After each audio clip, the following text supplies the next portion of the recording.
So I saw someone say, is therapy good because it makes you rehash traumas? And I just wanted to talk about it a little bit.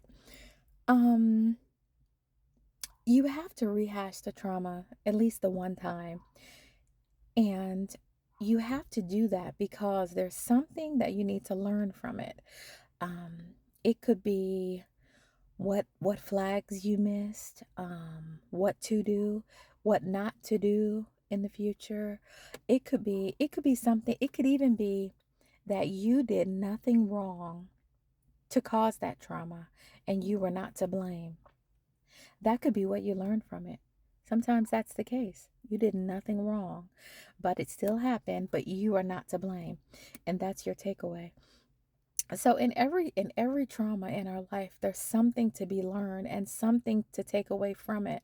So once you figure that out, then now you can release the trauma. You can release it. Let it go. Stop carrying it. Some of you guys are carrying around so many traumas. You're carrying around everything that happened to you in your life. And I mean, isn't that heavy? Why are you carrying everything? Put it down. Release it. You have to release it. Let it go. Let it go. Um and then once you let it go, then no, you don't really need to rehash it. But even once you'll realize once you let it go and you release it and you just move forward, forgive, move on, just move on.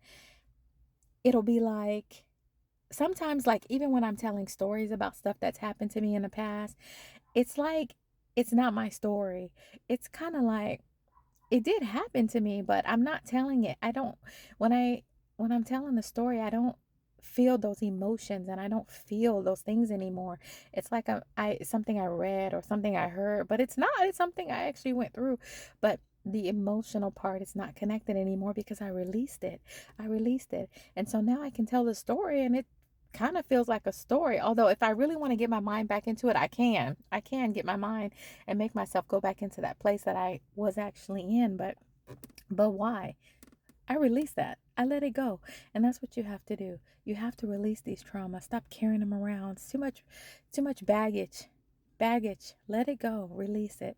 So rehashing, yes, until you've learned the lesson. You've taken away the lesson and you have all your takeaways and everything you need to learn, but then you need to release. Release, release.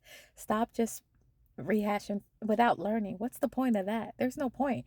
And just, some of you guys put yourself through trauma again and again because you keep telling these stories, but you're not learning anything from it. And your body doesn't realize that it's a story because you're still emotionally connected to it. So you're actually putting yourself through that trauma every time you tell a story. And I see it. I see people telling stories and they're still crying about it. And I'm just like, they haven't released it. They haven't taken anything away from it. They haven't released it. They still feel it every time they tell that story. So if you're telling it and you still feel everything, you haven't released it. You haven't learned what you need to learn from it. You haven't done those steps. You have to do those steps so you can actually release it and tell. You can still tell about it, but it's going to be different. You'll see, because you'll be able to tell it without feeling it. You don't want to feel it every time you're telling the story about something that's happened to you. So anyways, just my 2 cents on trauma and rehashing you know traumas. So anyways, all right, I hope you can see me because I can't even see. All right, anyways, carry on.